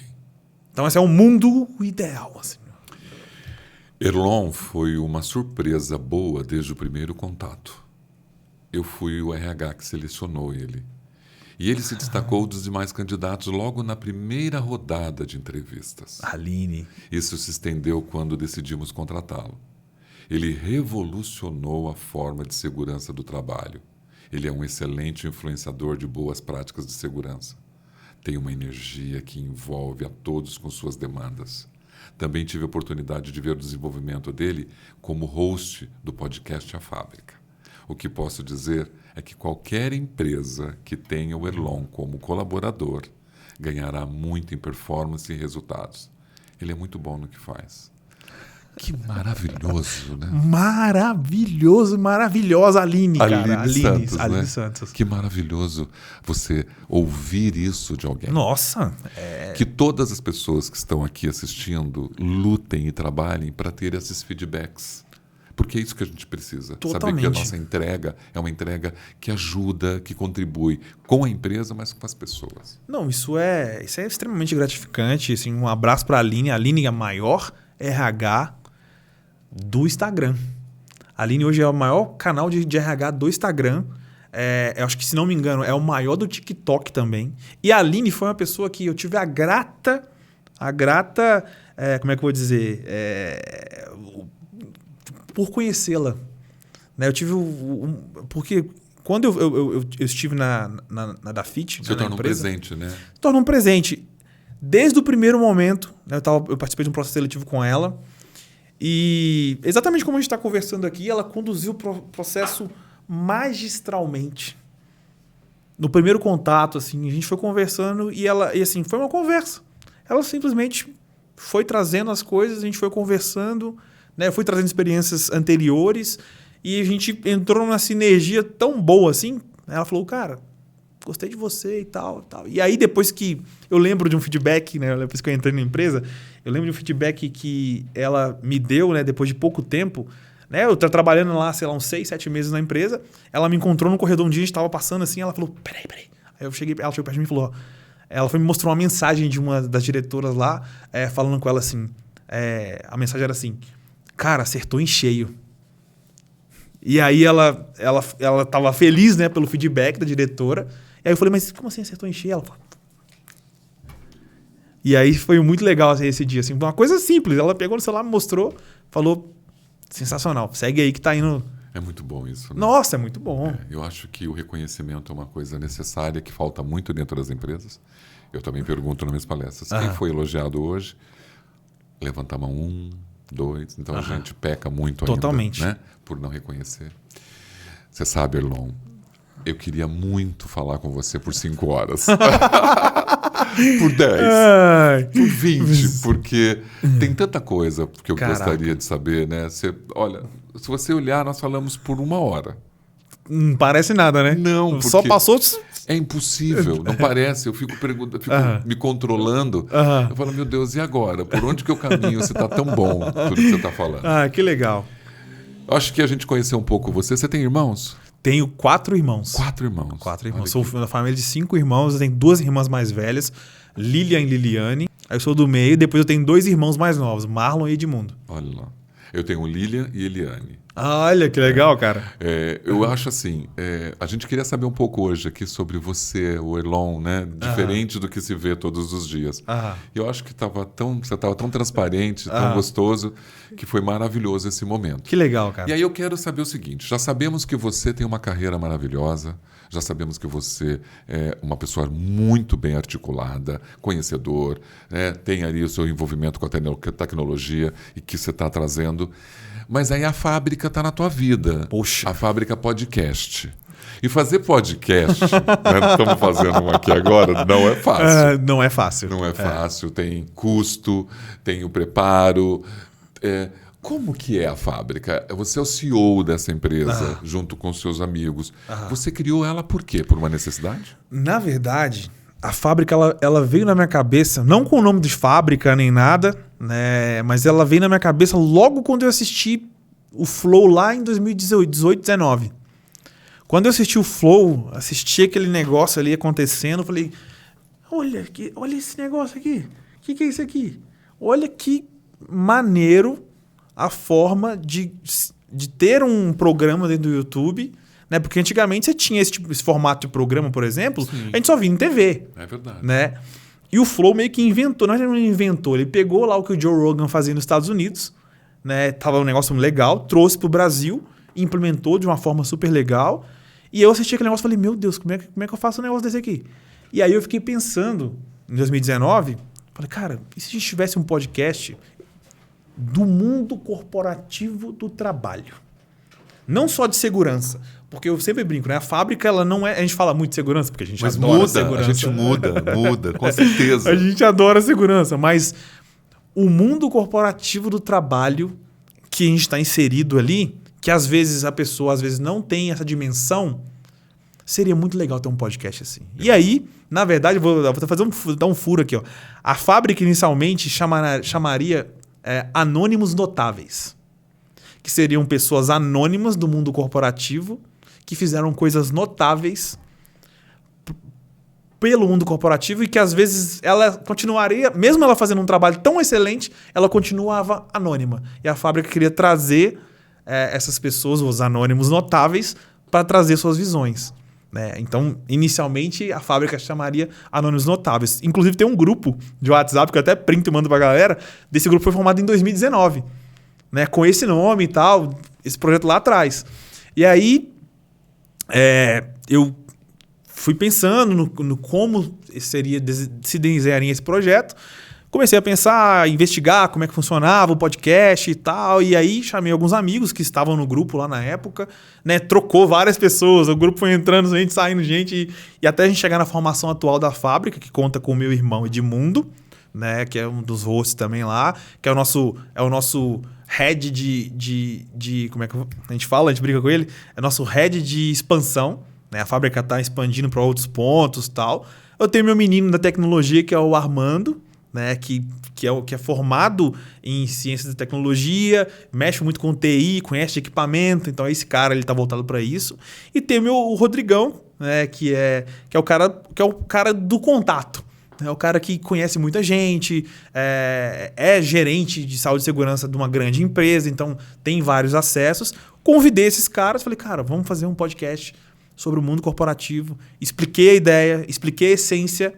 E os caras compraram, vamos embora, vamos fazer, vamos acontecer. E assim, como um hobby. Quando aconteceu o primeiro episódio? Dia 23 de julho de 23. 23 de julho de 23. Olha só. Foi o primeiro hoje, episódio. Todo financiado por vocês, esse projeto. Totalmente. Começou ali a gente mesmo pagando pelo podcast, né? Aquela primeira ideia. Mas assim... A gente, no primeiro episódio, acho que não. Mas no segundo episódio, a gente já tinha parceiros, stakeholders, que a gente chama. Porque eu conheci um pessoal super legal, inclusive um abraço para eles, toda a galera da Teleworld, que eu conheci eles na FISP, de um ano. A gente fez amizade.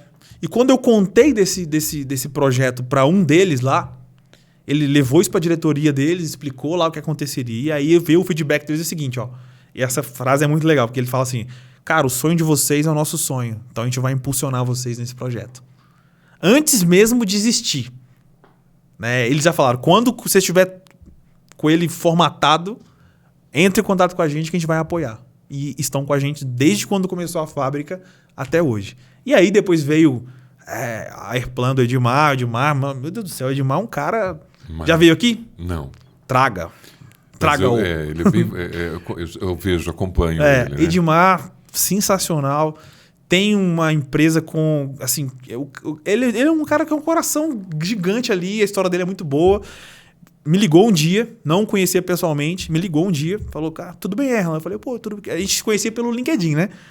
Cara, que legal o episódio de vocês lá, super interessante, gostei da vibe, não sei o quê, quero apoiar também. Aí chamamos, conversamos, levamos no episódio, virou nosso parceiro também. E habilidades para entrevistas? Como que era? Como são construídos os roteiros? Como que vocês entrevistam? Cara, deixa eu falar, a gente não tem roteiro. Ah, não tem roteiro. A gente não tem roteiro. A gente tem o nome pauta, do episódio, né? A gente tem o nome do episódio. Rômulo Gontijo, vamos falar sobre palestras motivacionais, por exemplo. Uhum. Esse é o nosso roteiro. E a gente vai lá trocar ideia, a gente senta ali e faz às vezes a gente anota uma pergunta ou outra pra gente não esquecer, que é uma pergunta, assim, Claro. curiosidade nossa mesmo. Um tema A gente importante. anota um tema importante, tal, mas a gente não se prende. Inclusive, a gente manda uma mensagem padrão pro convidado quando ele vai ao podcast e tal, passando o endereço. E aí, nessa mensagem, está falando assim: não nos prenderemos ao assunto norte do episódio. Pode ser que a gente comece falando de segurança do trabalho, mas a gente termine falando de churrasco. E aí isso empolga as pessoas, porque a gente realmente não tem roteiro, a gente não faz o negócio com roteiro. Porque justamente para a gente ter uma conversa assim, igual a gente está tendo aqui. Tranquila. E você agora está com o episódio 69. Próximo episódio. Kaufman. Léo Kaufman vai estar com a gente sábado agora. Então você grava todos os sábados? Todos os sábados. Os nossos episódios são ao vivo aos sábados.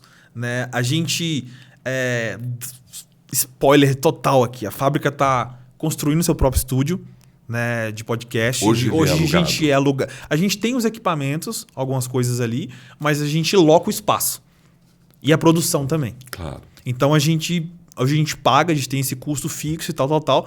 Mas a gente, depois da FISP, a gente se propôs, né, em 2025, a gente estrear com os estúdios fábrica.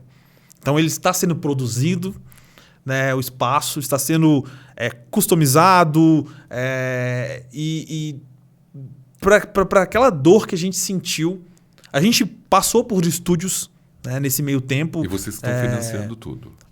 Com apoiadores. A gente está financiando tudo, inicialmente. Porque caro, né? É caro. Essas 3 câmeras meu estão amigo. aqui. É caro. É só as 3 câmeras são 50 mil aqui. Exatamente. Se bobear. No mínimo, né? No mínimo. Câmera e lente. Então vai ser um estúdio hoje, basicamente, de podcast. Pra você ter um estúdio nesse nível que a gente está aqui hoje, você vai investir uns 100 mil aí. 100 mil. No mínimo. Verdade, no mínimo. Entendeu? Então é uma coisa custosa, mas a gente tem tantos planos legais, né, para o que a gente vai construir, né, e a gente já tem várias coisas novas que eu não posso soltar, que é spoiler gigante, mas que vai ser um negócio assim lindo, assim, cara. Você sabe que eu espero que vocês não mude nada do que você está dizendo, porque eu mesmo, dentro dessa modéstia de ter construído isso aqui, porque o teu propósito é o meu propósito. Com certeza. Eu não vou mudar nenhuma vírgula, porque eu queria, de uma certa forma, que as pessoas viessem aqui anônimos do mundo corporativo e que eu estava vendo que fazia soluções incríveis, né? Ou, seja ele que for, ele traz um produto que não existe e ele faz acontecer. Ele tem uma máquina que só ele consegue operar aquela máquina. Então, ele traz sabe? E que ninguém sabe que esse cara fez isso. Então, como eu fui do mundo artístico, eu trabalhei muito com TV, eu falei, não, tem que dar voz com certeza, para essas pessoas. E quando eles vêm aqui, eu saio emocionado, porque é a mesma coisa que eu estou vendo aqui agora. Você contou um pouco de você, mas talvez quem está assistindo está vendo um Erlon que nunca viu. Total. Né? E essa é a oportunidade que a gente tem. Com certeza. Então, tomara que vocês consigam fazer tudo. Porque, nossa, vai ser lindo. Tem tantas oportunidades ainda, né, no veículo de comunicação como esse. Com certeza. Né? Com certeza. Muito. Gente, mais do que as entrevistas. O podcast, eu acho que os últimos 4 anos, no mundo, o segmento que mais cresceu. É verdade. Eu vejo mais muito cresceu. isso. Estudo muito isso. Se você chegar no YouTube, por exemplo, e colocar podcast, tem 50 mil. Tem. Entendeu? E não tem nenhuma ponta dizendo que ele vai perder a força. Não. Cada vez mais vai ter mais, é um negócio que vai crescer. Você pega tudo que estoura no Brasil, tendo a estudar a história americana. Porque a gente copia muita coisa de lá, né? O mundo copia muita coisa de lá. Copia. Né? E a gente enxerga que, pô, lá estourou 10 anos antes daqui. 10 anos antes, eles já estavam fazendo lá o videocast, que é essa pegada que a gente tem aqui hoje. Aqui, né? E até hoje tá em alta, cara. E a gente começou... Isso estourou no Brasil em 2020. O podcast estourou no Brasil em 2020. Que foi quando veio a pandemia, a galera foi pra casa... E aí o Flow existia ali, depois teve o Podpah, e aí teve depois o Vilela com inteligência, e aí... Esses podcasts famosos, eles explodiram e deram visibilidade para esse negócio que já existia, mas muito modestamente, né? O próprio a Renata Lopretti com o assunto que bombou também, então essas coisas foram interessando. Agora, eu acho que é um caminho sem volta. É um caminho sem volta. A TV vai acabar. Eu acho que a TV não acaba. Mas eu acho que o podcast ele tem milhões de vertentes possíveis. Milhões e milhões. Tipo, eu tô aqui agora, eu poderia vender essa caneca. Totalmente. Né? Eu tô aqui agora, eu poderia vender o paletó que você está usando de um outro jeito. Né? Fico feliz. Os perrengues, você faz ao vivo, é difícil? E já teve episódio que não foi ao ar, ou que, por exemplo, a gente começou a fazer e assim, um dos perrengues acho que mais complexos é achar o lugar certo, com qualidade, que consiga te entregar um produto legal ao vivo. Porque eu tive problemas, por exemplo, Cara, tem episódio da fábrica que a gente teve que tirar do ar. Sim. De tão ruim que tava o som, de tão ruim que tava a iluminação. E aí a gente falou, cara, não tem condição desse negócio ficar no ar. Mesmo a gente fazendo ao vivo. Teve um episódio, cara, que depois eu até te mostro ele aqui nos bastidores. Mas foi tão legal o episódio, mas parecia que a gente tava na praia de tanta luz que tinha. Tava quente assim, eu falei, meu Deus, tava suando no episódio. Estúdio de TV. E não, tava nesse nível. E aí foi o episódio que a gente teve que tirar, porque tipo, não tinha condição de ficar. Entendo. Então tem os perrengues. Acho que o perrengue mais assim que a gente teve foi contratempo com um convidado. Claro. O cara passou mal, a família passou mal, o cara de fora não conseguiu vir, perdeu o voo, ou Entendi. sei lá. Então porque tem acontece, Acontece. De o convidado não estar disponível. O cara, você já colocou na agenda, tá lá em todas as redes sociais. E às vezes o cara fala, pô, quem que é essa outra pessoa que foi aí no podcast? Sim. Porque a gente sempre avisa no Instagram, avisa nas redes sociais que trocou, o cara passou mal e tal. A gente solta uma nota lá no Instagram falando o que aconteceu e tal. E quem vai substituir. Ou às vezes não dá tempo hábil de conseguir uma pessoa para substituir. E às vezes a gente faz o Fábrica News, né? Que a gente traz algumas notícias do que está acontecendo no mercado corporativo naquela semana, ou notícias corporativas. Tem episódios que é bem legal de assistir, que são notícias corporativas e a gente comentando. Né? Então a gente pega, sei lá, sempre que a gente tiver esse episódio, né, porque o convidado faltou. Soltando aqui o spoiler já. Então sempre que tiver um episódio assim, então teve um problema com o convidado. Aí tem problema de chuva, internet. Sim, né? Sinal, porque né? Sinal, você não tá gravando ali. O homem do tá churros que transmitindo. passou aqui agora, eu tive que parar. Então, né? Tem todas essas questões. E ao vivo é mais difícil. Cara. Às vezes atrasa, por exemplo, tá dando problema. O cara que tá operando na mesa lá. A gente vai entrar ao vivo. Se você viu, a fábrica começa sempre às 10. Se começou 10h15, problema técnico. Entendi. Sempre é problema técnico. O som não tá saindo. A câmera deu pau. Sei lá, o cabo do não sei o que não tá funcionando. Tem que resolver ele rapidinho. É ao vivo. Entendeu? E não tem como correr, assim, não dá pra você esperar e tal. Então, tem todos esses pontos. São pontos que com esse a fábrica fez um ano agora em julho do ano passado, tá com um ano e meio mais ou menos aí de estrada. Todos esses perrengues que a gente passou e que a gente passa, quando a gente está levando para o estúdio da fábrica, a gente quer levar um estúdio que realmente a gente não passe por isso. Ok. Mas quando a gente depende do sistema, depende da tecnologia...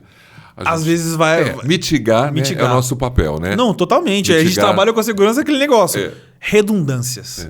Eu tenho um problema com a minha internet. Eu tenho 5 internet aqui, irmão. Você nunca vai ter problema. Se não funcionar essa, vai funcionar da Vivo. Se não funcionar da Claro, vai funcionar... Câmera, temos 6 câmeras. Se você precisar de uma, vai Trocar, tem uma reservinha aqui para trocar. É verdade. Ah, cara, se precisar ter uma pessoa aqui ao vivo online, a gente vai ter recurso para isso também. E vocês conseguem, mesmo com as atividades em CLT, trabalhando cada um, e se dedicar a isso, a vida, você conseguem consumir tudo isso? Porque vocês vão gravar no sábado, vocês devem gravar um episódio ou 4 episódios? Não, a gente grava um episódio. Um episódio por sábado. Um episódio por sábado. Então a gente tem. A agenda já sai no começo do mês com todos os sábados. Ah, com todos. Entretanto, todavia, quando a gente estiver com o estúdio, a gente vai ter 3 episódios por semana. Então, olha eu dando os spoilers aqui. A gente vai ter episódio provavelmente ou terça, quinta e sábado, ou segunda, quarta e sexta. Entendi. Todos ao vivo. Todos ao vivo. Nunca gravado. Nunca gravado. Ah, não. A gente vai ter outros produtos dentro da fábrica, né, gravados. Dentro do estúdio ali. A gente lançou uma agora que é a Conexão Fabril. Tá. Então, a Conexão Fabril eu tenho um cara lá no Acre que eu queria conversar com ele. Sim. Esse cara não consegue vir para São Paulo para estar no estúdio. Então, a gente vai fazer um negócio online com ele. Tá bom. Basicamente.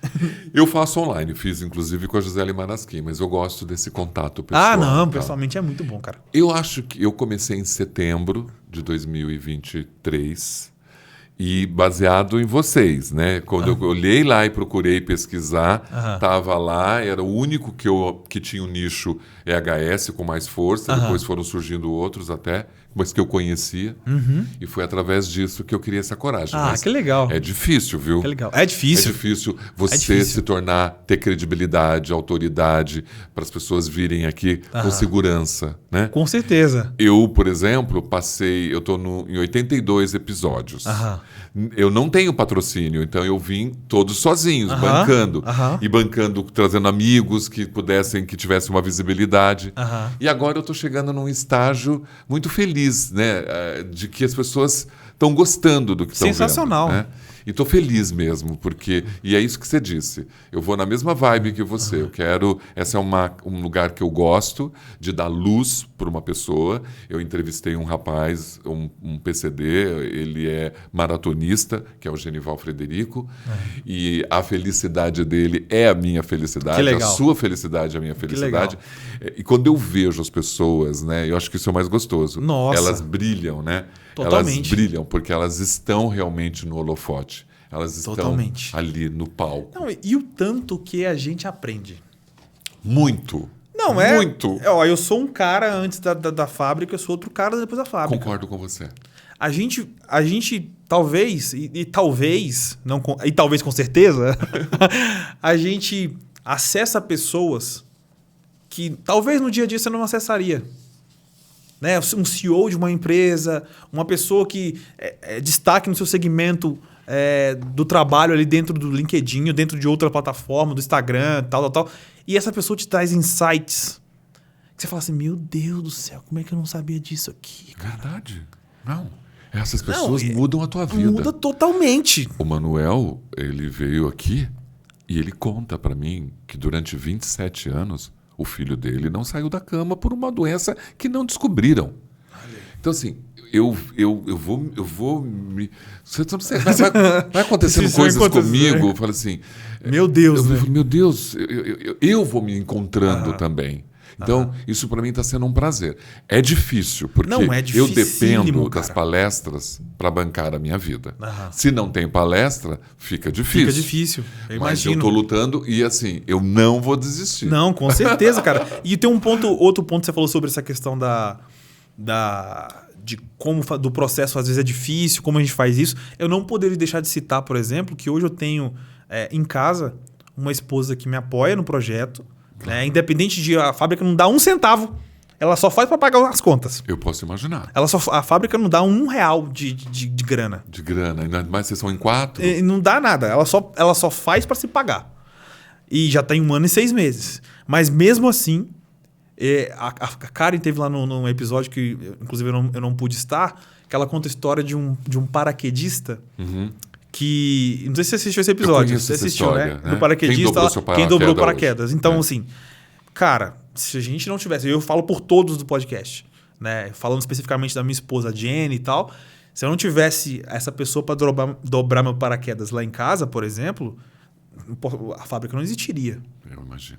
Porque a gente tem uma criança de 2 anos, 2 anos e meio, Como que ela chama? Isabela, que demanda uma atenção, né? Que demanda um trabalho e que se eu não tivesse por trás essa pessoa, né? Um beijo, amor, inclusive, hoje a fábrica não existiria.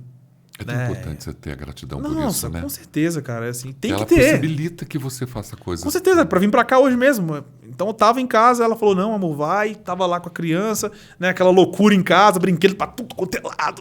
E aí ela falou: não, vai lá, vai fazer seu negócio. Vai lá, a fábrica, vai lá. Então, cara, você ter isso. Eu tô lisonjeado. Eu tô muito assim. Eu não posso nem. Porque assim, vai acabar e eu queria falar milhões de coisas. Vamos marcar mais. Não, vai lá na fábrica. Eu falei pra você, aqui. eu queria falar milhões de coisas. Tinha milhões de coisas pra falar. Mas era só o fato de te conhecer, de você contar um pouco disso, da gente fazer essa troca. Que legal. Que foi muito importante, essa visibilidade generosamente que você está me dando. Que isso, pô. Porque realmente vocês se posicionaram muito fortemente. Vou torcer muito para que você tenha esse estúdio, porque vai ser maravilhoso. Amém. E eu tô lutando também para que as pessoas que venham aqui tenham esse momento delas. Que legal, cara. De falar, olha, tá aqui. Porque mesmo que a gente não é um flow, né, com 35 milhões de visualizações, né? Te frustra quando você olha a visualização, é uma coisa que você se prende. Cara, não me prendo. Porque é uma coisa que as pessoas ficam falando, ninguém viu pouco, isso não... Cara, não, eu assim, ó, isso vai acontecer com as pessoas gradativamente.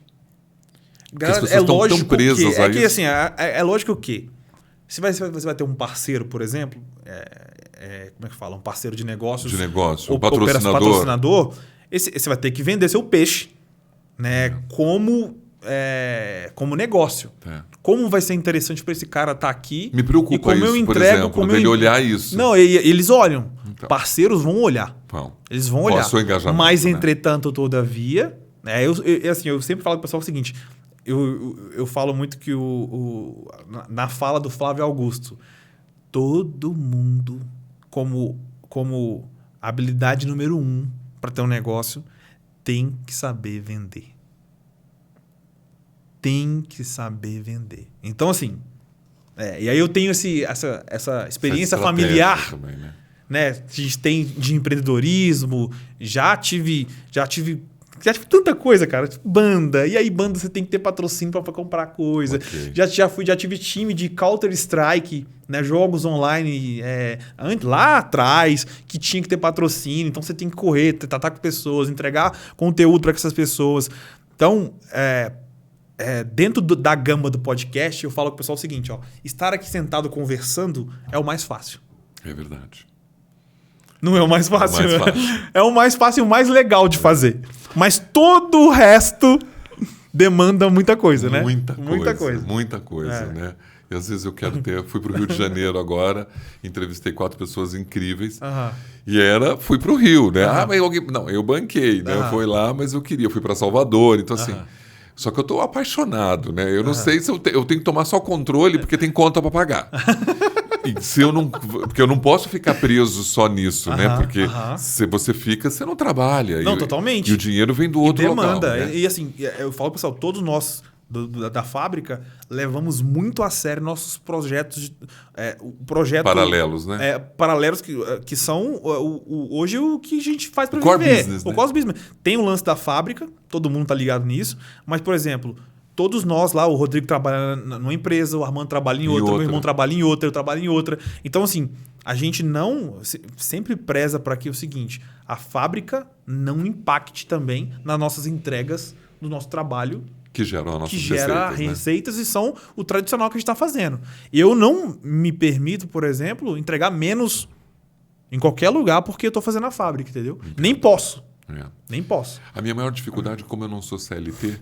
Eu preciso ter uma estratégia de marketing para vender as palestras e a estratégia de marketing para o podcast. E assim, você faz tudo sozinho, né? Tudo. E isso, cara, é uma carga absurda. Tudo é editar, nossa, é uma cortar, carga absurda. Divulgar. Ninguém imagina. Cada episódio eu levo 3 horas e 40 minutos só editando ali. Cortando para mandar para o editor para ele poder depois finalizar. Então isso é se eu pudesse dar uma dica... Você fala assim, o momento dica da fábrica para podcasts. se você no começo não tem grana, a grande maioria não vai ter, para começar um negócio, sei lá, você não ganhou na Mega Sena, você não tá rico. Tente montar um negócio, por mais que você seja a cabeça, tente trazer pessoas para agregar ao seu projeto. E assim, mesmo que, cara, se a pessoa está aqui num projeto e esse projeto não dá dinheiro, mas ele dá várias coisas, dá visibilidade, ele te dá outras coisas que talvez o dinheiro não compraria, entendeu? Entendo. E aí vender também essa ideia para que o time da fábrica mesmo, ele vai aumentar agora. Claro. Ele vai aumentar para hoje, nós somos em 4, provavelmente ele vai para 10 pessoas. Olha só. Né? Com essa estrutura nova e gente nova. E todos essas 10, 8, sei lá quanto que vai ser ainda, serão do time da fábrica. Então eles também terão visibilidade como time da fábrica. No LinkedIn eles vão colocar lá que eles são do time da fábrica. Entendeu? Então, talvez esse começo a gente não esteja monetizando com grana, mas só de, por exemplo, você tá num ambiente e hoje, graças a Deus, você falar assim, pô, sou da Fábrica Podcast. A galera já consegue te falar, pô, esse cara, eu assisto você. Cara, é muito legal. Talvez você já até tenha essa oportunidade de acontecer essa oportunidade com você, já aconteceu. Mas esses dias eu tava no posto de gasolina. Do nada. O cara chegou e falou assim, cara, eu assisto seu podcast, hein? Isso aconteceu de eu andar dentro de uma fábrica. Aham. E o cara fala assim, eu tô te seguindo, eu tô seguindo o seu podcast. Isso para mim foi maravilhoso. É muito legal, né? Eu até me emocionei, porque eu falei, será que alguém vai ver? Né? Porque mas as pessoas sempre, assim, eu falo pro pessoal, sempre tem alguém assistindo, pô. Sim. E às vezes a gente fica nesse imaginário de falar assim, pô, cara, você falou de visualizações. A gente tem metas anuais, né? De visualizações. Fala, pô, cara, né? Pra buscar e até pra ter uma meta ali mesmo do que fazer e tal. Mas a gente não se prende, por exemplo, né? Eu vejo muito que o convidado, ele fica medindo, às vezes, os views do episódio outro, dele. Meu episódio deu 200, do cara deu 500. Falei, cara, fica tranquilo, cara. Fica tranquilo. A gente sempre manda para as pessoas lá o material bruto para se ela quiser editar e colocar nas redes dela. Claro. A gente sempre manda para as pessoas. Mas, cara, não se prenda a isso. Se prenda que o momento foi legal. A gente se divertiu, a gente aprendeu mutuamente. E, sim, foi fantástico. É verdade. Né? Eu estou muito feliz mesmo. Eu estou muito feliz com tudo, com toda a nossa conversa. Que legal, cara. Eu fico feliz. Muito obrigado pela tua experiência, por tudo que você falou aqui para a gente hoje. Eu sempre termino nessa câmera aqui com uma mensagem do convidado para todo mundo que está assistindo. Parece que é até redundante a gente falar o quanto a gente está grato. E é uma verdade. Você sabe, toda vez que eu vou abrir, eu fico em dúvidas, porque o elogio é genuíno. Mas a gente tem que elogiar porque é tão importante você estar aqui hoje. Que fico feliz. Pô. Primeiramente, eu agradeço super o espaço. Né? Dizer que você está fazendo um trabalho fantástico. Você também, a gente está fazendo juntos, a gente está fazendo a mesma coisa, né? É muito legal, cara, é muito legal. Isso às vezes a gente vai para esses momentos e a gente nem leva como trabalho, porque como eu falo com os meninos, eu falo, cara, estar sentado na mesa conversando não é trabalho. A gente não leva como trabalho porque é tão prazeroso e é só... O que vocês estão vendo aqui hoje, pessoal, é só isso aqui do trabalho dele. Ele faz muitas outras coisas que ele disse aqui que talvez não sejam tão gratificantes de quanto está aqui conversando. É verdade, né? Porque a gente aprende muito. Aprende muito. E, cara, faz amizade, conhece pessoas. É muito legal. Networking gera outros trabalhos. Gera outros trabalhos, outras oportunidades. Então, assim, continue. Né? Vou continuar e espero que todo mundo que está vendo queira participar. Com certeza. Quer participar da fábrica, liga para o Erlon. Quer Exato. participar da TV? Manda, gente, eu já vou falar aqui, ó. Eu vou responder vocês, hein? Não fica bravo comigo, não. Eu tava falando com ele agora mesmo. Às vezes chega a mensagem tanto no LinkedIn da fábrica, quanto no meu LinkedIn. Né? Mas assim, é igual a FISP, por exemplo. A gente acabou a FISP lá, cara, tinha 1.000... Eu posso imaginar. 334 mensagens no meu WhatsApp. Porque eu não fiquei pegando o WhatsApp durante a feira. Claro. Porque tinha... E aí eu demorei um mês para responder todo mundo. Né? De empresa que tinha entrado em contato gente. e tal. Só que assim, eu consegui responder todo mundo. Eu respondi todo mundo que mandou mensagem. E assim, Cara, é muito legal. E tem essa história da visibilidade que a gente ganha e o número de pessoas que nos acessam aumenta muito. E você tem que responder o cara que está te elogiando, aumenta muito, né? Totalmente, assim, você não consegue... E assim, quando você não recebeu a resposta, porque às vezes um cara te mandou uma coisa legal no LinkedIn, tal, te mandou até um projeto legal, mandou uma coisa interessante que quer ir lá no podcast mostrar, e às vezes como a gente está limitado hoje, por exemplo, com 4 episódios, 5 episódios mensais, né, aos sábados, foi uma das coisas que a gente pensou muito de ter o estúdio, porque eu consigo ter mais episódios. Claro, você tem que produzir muito mais. E aí, por exemplo, porque às vezes as pessoas se sentem, quando a pessoa... Eu fico chateado, sabe? Quando alguma pessoa me aborda e fala assim, cara, legal o trabalho de vocês, gostaria muito de ir lá. E assim, eu não tenho... Às vezes eu não tenho... A minha agenda já fechou lá pra frente. Sim. E eu não consigo trazer o espaço pra esse cara, eu me sinto um pouco mal. Sabe? Fala assim, de falar, cara, agora eu não consigo. E ter que postar por causa o episódio muito meses depois. Exatamente. Não dá também. Com certeza. E às vezes, assim, por que a gente está aumentando? Porque justamente para você ficar, cara, vamos rodar. Mandou mensagem, quer vir falar? Qual que é o assunto? Vamos trazer. Tá. Então... Este mês... O meu último episódio desse mês vai sair amanhã. E eu tive que, para poder dar vazão a tudo, eu coloquei 8 episódios. E aí? Legal. Então, assim, é isso que eu estou falando. Eu não quero deixar o convidado esperando muito tempo para ver, porque ele tem uma ansiedade também. Com certeza. Quando é gravado assim, nossa, a gente gravou... por exemplo, a FISP não foi ao vivo. Então... Porque a gente não conseguiu internet as boa lá dentro. Lá, né? A gente testou antes, inclusive, vou até comprar um Starlink a gente vai comprar um Starlink para esses eventos externos, que a gente não vai depender da internet local. Deles. A gente leva nosso Starlink, coloca lá fora, o satélite do Elon Musk manda a internet para nós e nós ficamos felizes. É verdade. E transmite ao vivo de onde a gente estiver. Mas esse ponto de, por exemplo, fazer o episódio e demorar, você perde o timing. Perde o timing. Às vezes a gente tenta controlar os assuntos, mas a pessoa fica ansiosa. Com certeza. Olha, a gente não conseguiu mesmo em 1 hora. Vocês me desculpem, porque a gente tinha muita coisa para falar e ainda nem falei de tudo, um monte de coisa que não se falou, mas a gente conheceu aqui Erlon Torres Soares. Por favor, fala aqui. Pessoal que está assistindo, só dizer que, primeiro, se inscreva no canal, aqui... Compartilhe com a galera que está assistindo, que vai assistir depois. Né? Se inscreva no canal da Fábrica também. Vai lá assistir a gente. Prazer enorme estar aqui, cara. Real mesmo assim. Eu participei de outros podcasts, mas a energia que você transmite aqui nesse momento é super agradável. Me senti em casa, né, totalmente. E assim, continue. Né? E como você falou, né, para deixar uma mensagem para a galera. Cara, não desistam do sonho de vocês. Qualquer que ele seja, tá? Planejamento e aquele negócio que você falou no comecinho, cara. Pequenos esforços, né, planejados dia após dia, vão te levar a um resultado gigantesco lá na frente. Então não desista, né, que o seu projeto também vai dar certo, tá bom? Falei com o Erlon Torres, da Fábrica Podcast, e um especialista em HS também. E foi maravilhoso e eu estou muito feliz que você esteja acompanhando. E como ele disse, acompanhe a Fábrica Podcast e o Mask TV. E até o próximo. Sensacional. Demais. Muito obrigado por ter vindo. Obrigado você. Muito mesmo, obrigado. Valeu. Estou muito feliz e honrado. Imagina. Até o próximo. Até o próximo.